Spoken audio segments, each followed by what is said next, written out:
Halo, salam sastra teman-teman, adik-adik, bapak-bapak, ibu-ibu, tuan-tuan, dan puan-puan, dan segenap handai taulan segala kehidupan. Kita membahas sosok di sini. Ya, ini sosok sastrawan. Ya, dari Indonesia tentu saja. Beliau adalah Willibrordus Surendra Broto Atmojo. Biasa kita sebut W.S. Rendra. W.S. Rendra, sebagaimana kita tahu, beliau sudah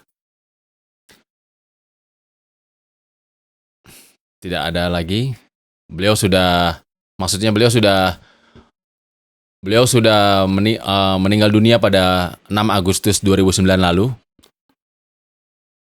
Tapi masih meninggalkan kesan dan pesan yang terus mendalam dan selalu aktual sampai kapanpun selama kehidupan ini ada, terutama kehidupan literasi di dalam kehidupan sastra. Ya, selalu menarik membicarakan W.S. Rendra ini. Kali ini saya nggak bicara sendiri, tentu saja saya bersama sahabat saya. Beliau adalah Muhammad Fadli. Halo, apa Halo. kabar, Bung? Halo, baik-baik Bung Moses. Oke. Iya. Kita tahu ya, Bung, ya, W.S. Rendra yang masih meninggalkan kesan dan selalu meninggalkan kesan. Betul. Beliau lahir pada 1935. Ya. Saat itu Indonesia masih Hindia Belanda. Ya. Ya. Situasi kesusastraan Indonesia saat itu kalau boleh kita sebut di dalam sebuah angkatan masih dalam wilayah Pujangga Baru, ya. Betul. Zaman angkatan Pujangga Baru. Ya. Angkatan Pujangga Baru yang berangkat dari setelah Balai Pustaka. Jadi W.S. Rendra ini memang selalu menarik sekali lagi. Nah, mengenal sosok W.S. Rendra kan mungkin teman-teman semua itu kan bisa saja searching ataupun mencari ataupun tinggal googling ataupun membaca literasi manapun. Ya. Tapi masih banyak hal-hal yang menyoal W.S. Rendra ini mesti kita angkat lagi dan selalu hangat untuk diaktualkan. Nah, Bung Fadli ini di bengkel teater Rendra dulu, ya. Pernah berproses. Maaf, saya sebut dulu, tapi sebenarnya sekarang ini masih, sekalipun dalam imajiner, sekalipun beliau sudah ada pemecatan lah kalau di bengkel teater. Iya. Bagaimana awal-awal di bengkel teater itu? Ya, awal-awal di bengkel, ya. Tapi bicara sejarah saya mendapatkan rezeki bertemu beliau tentu tidak sendirian, ya. Saya ketemunya lebih dahulu tuh sama istri beliau, yaitu Ken Zuraida, atau saya panggilnya biasanya Mbak Ida. Iya. Dan Rendra juga biasanya kita panggil sapaan akrabnya itu Mas Willy. Mas Willy. Walaupun kala itu ya saya masih 20-an, beliau sudah 70 gitu, tuh udah agak jauh rentangnya, tapi tetap mungkin untuk menjaga keakraban kita, saya tetap memanggil Mas gitu dan Mbak. Tapi tetap penghormatan saya ya selalu gitu, walaupun panggilannya akrab gitu. Nah, awal saya karena aktif dalam pertunjukan teater lah khususnya.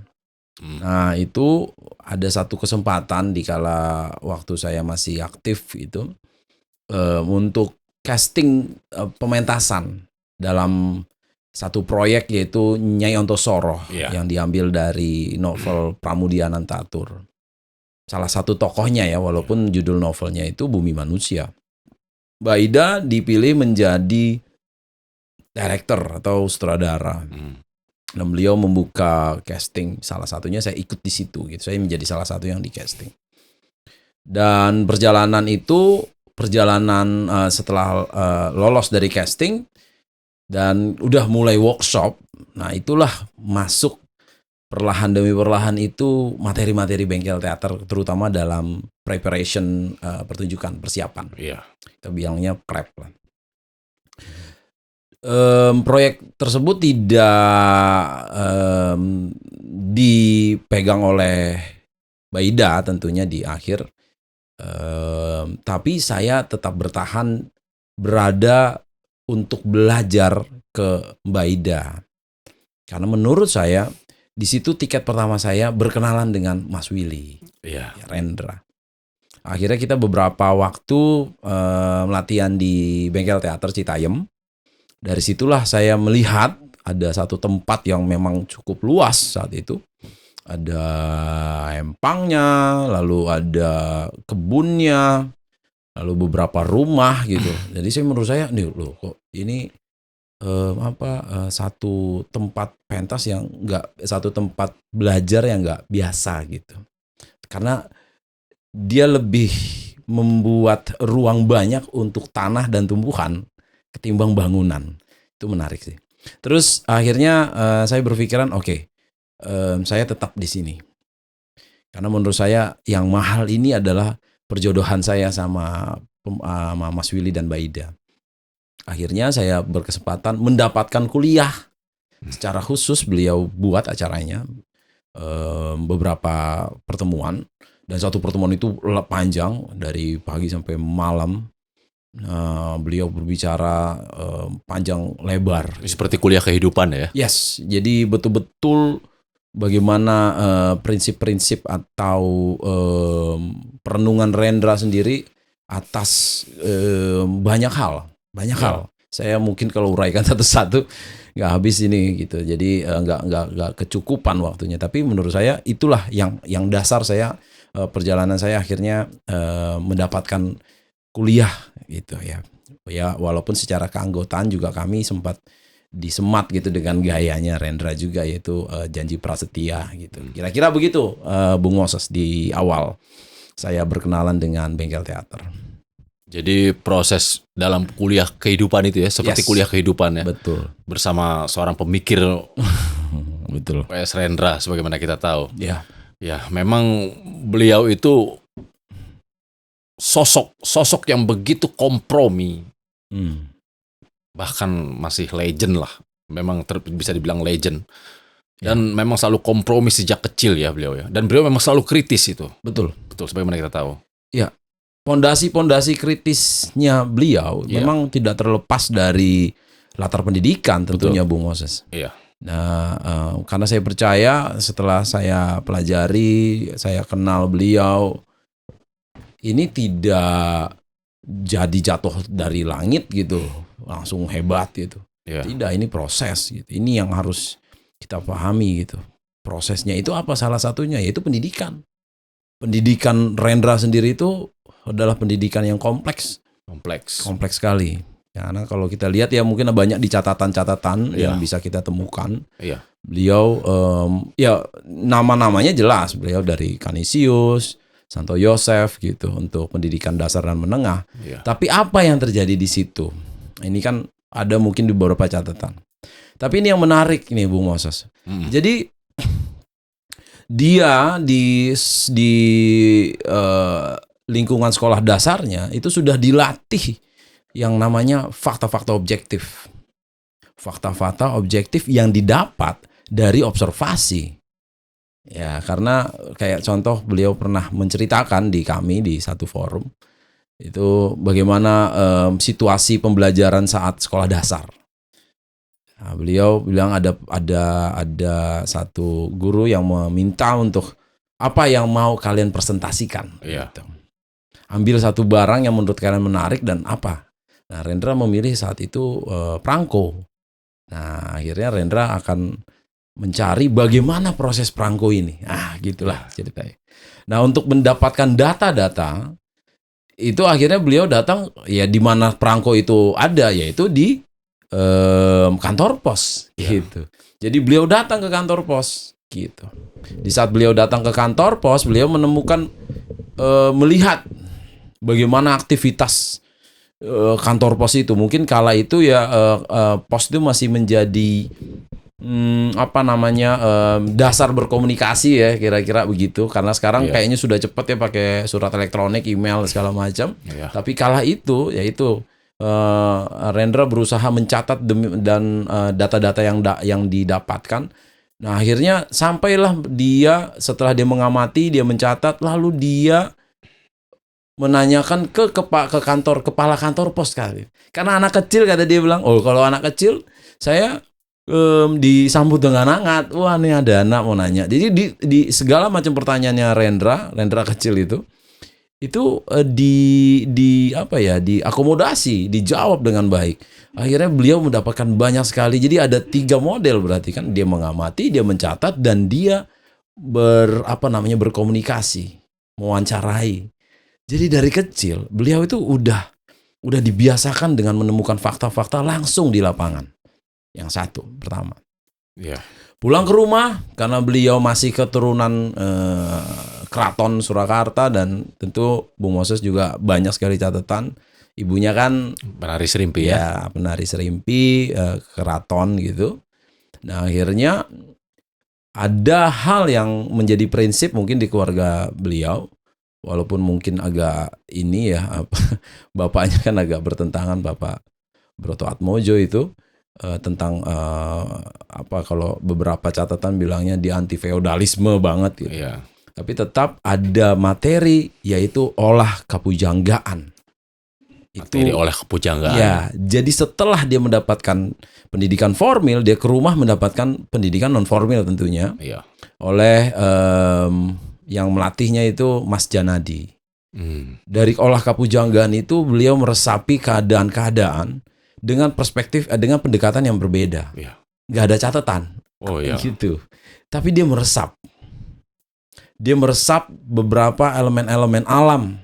Beberapa hal-hal yang ada di alam. Angin, udara ya, angin udara, air, segala macam. Dia resapi itu. Makanya dihayati ya. Dihayati. Jadi dari kecil kesadaran yang dilatih Rendra itu pertama kesadaran pikiran dengan fakta-fakta objektif. Lalu dengan olah kapujanggaan dia banyak sekali ada kesadaran-kesadaran naluri dan batin di situ. Jadi kalau fakta objektif kan kita pakai panca indera, tapi keduanya memang memakai panca indera sih sebagai ininya. Nah, akhirnya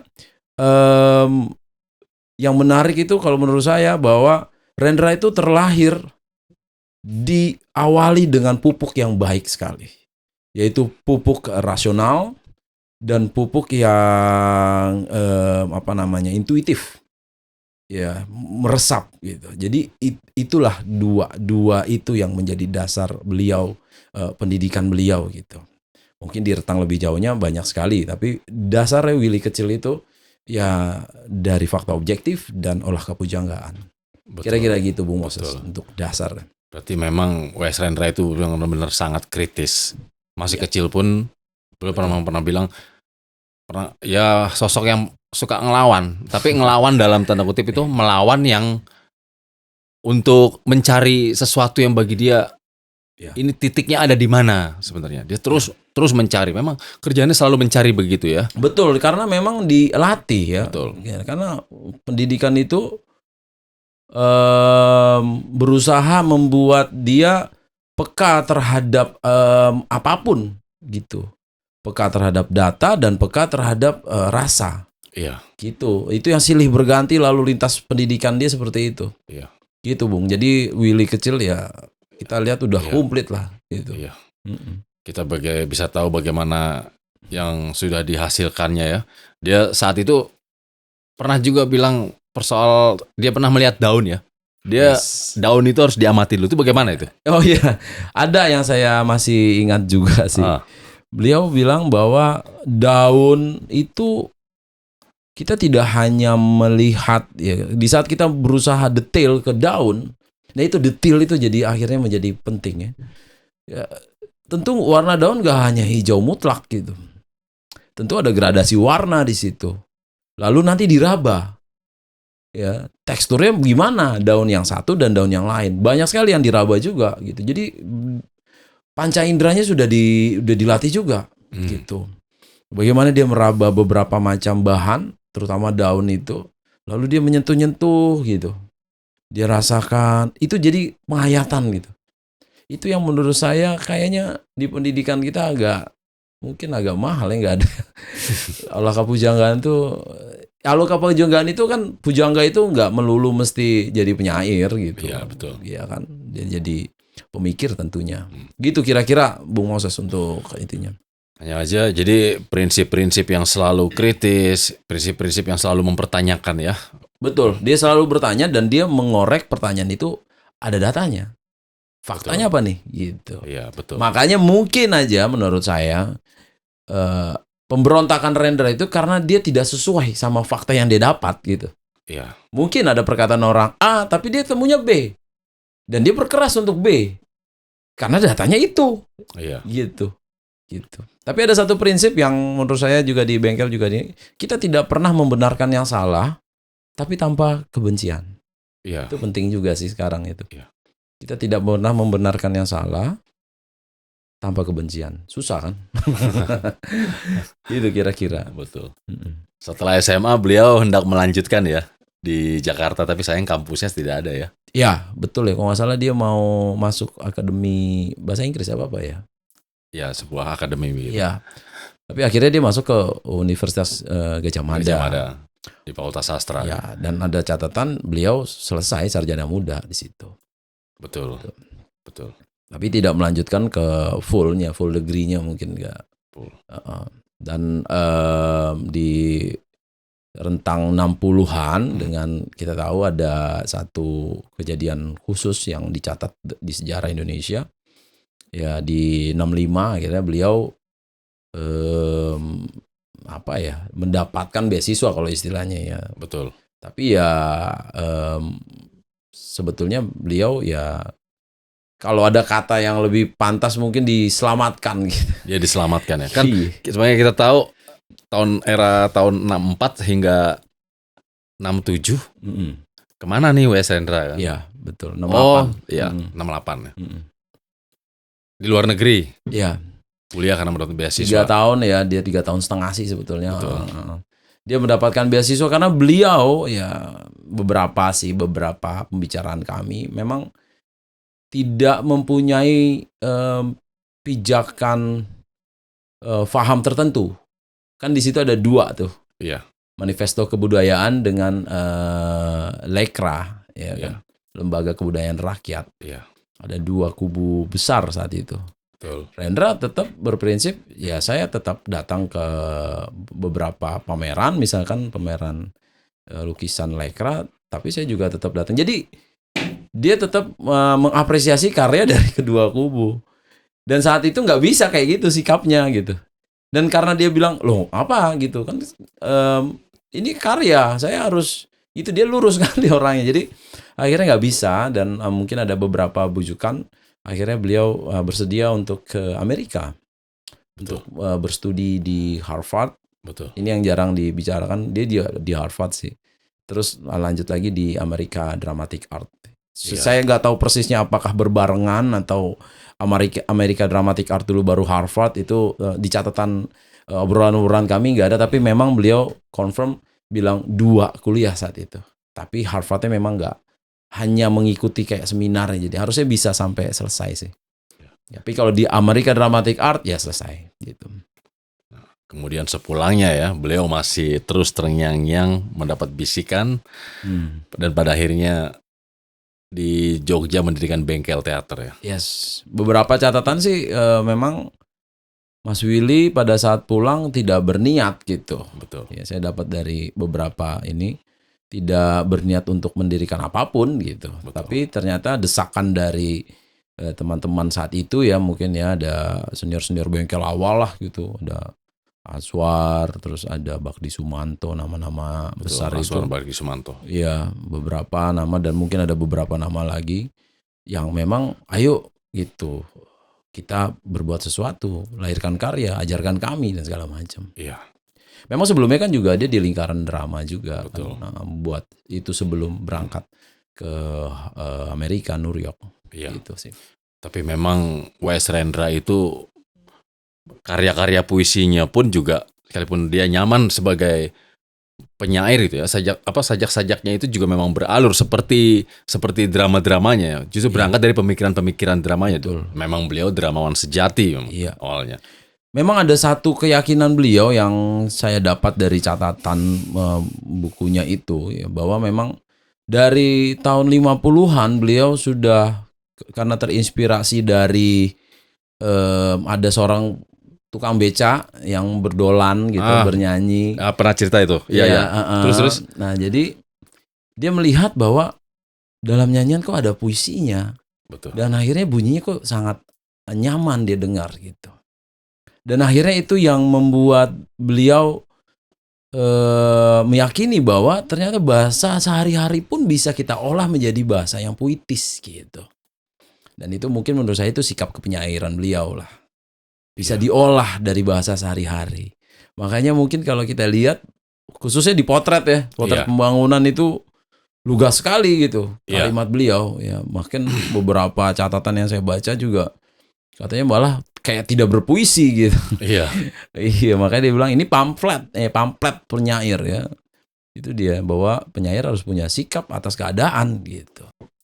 Semasa kalau kita berkilas balik lagi, masa SMP aja untuk protes pada gurunya udah bikin drama ya. Ada drama. Oh, kalau dari kecil beliau itu ada beberapa catatan juga. Beliau tuh memang sudah terbiasa untuk tampil, ya kan? Tampilnya tuh di kumpulan keluarga dulu, gitu. Tampilan di kumpulan keluarga, lalu dipilih, ayo silakan Rendra gitu. Oh ya, jadi akhirnya dia berusaha menampilkan sesuatu dan itu menarik perhatian kumpulan saat itu ya, kumpulan keluarganya. Jadi disitulah dia mulai mengarang-arang gitu cerita dan dia menampilkan sesuatu dan dia menjadi pusat perhatian. Itu sudah ada sebetulnya. Itu makanya ada kebiasaan itu di keluarga beliau yang akhirnya juga memupuk karakter beliau dengan pertunjukan gitu. Iya, jadi itu agak membekas juga sepertinya menjadi pondasi awal Rendra untuk kedepannya dalam memilih ya. Akhirnya dia memilih drama dan pembacaan puisinya juga yang kita tahu di catatan sejarah termasuk pembacaan puisi yang sangat mahal dan orang mengapresiasi dengan baik betul gitu. Iya. Bahkan sampai dilempar gas amoniak segala macam lah. Iya. Dan di saat dilempar gas amoniak dia bilang, puisi saya belum selesai. Kamu mau dengar puisi saya sampai selesai atau tidak? Iya. Tapi yang penonton bilang, ya, akhirnya dia lanjutkan. Gitu. Ya. Gitu kira-kira. Ya, memang selalu gelisah ya. Oh iya. Dia bilang memang pernah bilang juga selalu gelisah. Kalau nggak pernah gelisah ya berarti seperti berhentilah kehidupan itu. Betul. Nah, kegelisahan dia itu kan memang dari pupuk kreativitas beliau. Betul. Gitu. Kalau nyaman ya mungkin nggak bakal lahir potret, nggak mungkin lahir apapun gitu. Mungkin kalau dia bilang penyair salon aja gitu. Ada uang dia nyiptain puisi selesai. Betul. Ya kan? Jadi akhirnya ya tukang tulis aja gitu. Betul. Tapi di saat dia merenungi, kan ada perenungan. Nah, dari daya renung itulah kegelisahan itu lahir. Dan dari lahirnya kegelisahan itu dia harus berbuat sesuatu nih. Apa yang dia bisa? Yang dia bisa buat puisi. Itu juga menarik tuh. Dia memilih menjadi penyair itu juga menarik tuh Bung Moses ceritanya. Iya, betul. Saya pernah diceritain. Beliau memilih gitu. Ini cerita beliau ya. Beliau memilih sampai dia minta tanda. Sampai minta tanda ya? Minta tanda. Saya mau jadi penyair bener gak gitu. Ya. Kan dulu gak ada tes minat bakat gitu. Ya kan, jadi akhirnya dia minta tanda sama alam. Alam gak ngasih, gak ada tanda. Dia di kuburan saat itu. Lalu akhirnya dia minta, oke, alam gak ada. Tuhan, dia minta tanda. Tuhan kasihlah bintang jatuh kayak apa kayak gitulah. Gak ada juga. Wah, Tuhan gak ada, alam gak ada. Nih minta ke siapa? Dia akhirnya minta ke setan misalnya. Wah, ini kan di kuburan nih. Setan, kasih tanda saya mau jadi penyair gimana gitu. Apa kayak nisan bergetar lah atau apa. Gak ada juga. Paling gak semacam sinyal yang mau dipetunjuk pada dia. Iya, dia minta itu gitu. Dia minta restu lah istilahnya ya. Gak ada juga. Akhirnya marah-marah dan segala macam. Di perjalanan pulang dia, akhirnya dia ketemu sama tukang arang katanya gitu. Dan akhirnya dia bilang menjadi tukang ngarang gitu, tukang ngarang. Dan tukang ngarang tuh bilang, kenapa kok mau jadi tukang arang? Beliau bilang, ya karena saya bisanya hanya ini. Akhirnya dia bilang, oh berarti dia bilang, apa yang saya bisa? Saya bisanya nulis puisi. Oke, saya nulis puisi. Saat itulah dia memantapkan diri menjadi penyair. Oke, Bung Fadli. Harus ada sesuatu yang kita berikan. Ya. Singkat. Apa yang perlu dicatat dan diingat dan selalu dikenang dari sosok W.S. Rendra? Saya ambil petikan ya. Petikan dari Paman Doblang. Iya. Kesadaran adalah matahari, kesabaran adalah bumi, keberanian menjadi cakrawala, dan perjuangan adalah pelaksanaan kata-kata. Wah, itu pesannya. Betul, saya setuju. Itu Rendra. Betul, memang Rendra yang juga bagi saya itu, sekali lagi saya ingin mengulangi, sosok penyair yang masih belum tergantikan. Ya. Tentu akan banyak sekali alasan mengapa kok belum tergantikan, belum ada lapis keduanya. Mungkin yang membaca sajak-sajaknya mengapresiasinya banyak, tapi yang menjadi seperti Rendra, memang Rendra tetaplah Rendra. Tapi minimal yang mendekati pun juga tidak ada. Karena cara protes yang Rendra lakukan dalam memilih kata, dalam memperhitungkan akurasi bunyi dalam puisi-puisinya, Rendra tetaplah Rendra karakternya. Saya melihatnya seperti pilihan-pilihan katanya itu macho juga. Semua laki-laki lah. Wah, jantan begitu. Tapi jadi Rendra sosok yang tidak hanya sekedar tegas, jelas, dan kritis, tapi juga memang indah.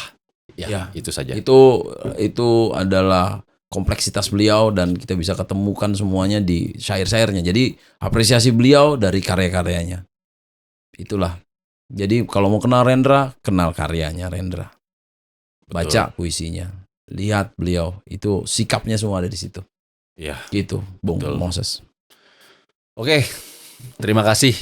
Kiranya nanti lain kesempatan kita lanjut lagi ya. Ya, masih banyak capture nih. Banyak yang bisa kita bahas lagi. Betul. Dari sosok W.S. Rendra ini. Oke, terima kasih. Sama-sama. Teman-teman semuanya, Bapak dan Ibu, Tuan dan Puan semuanya, terima kasih. Sekali lagi, salam sastra, sastra, sastra, sastra. Terima kasih Bung Fadli. Terima kasih Bung Moses.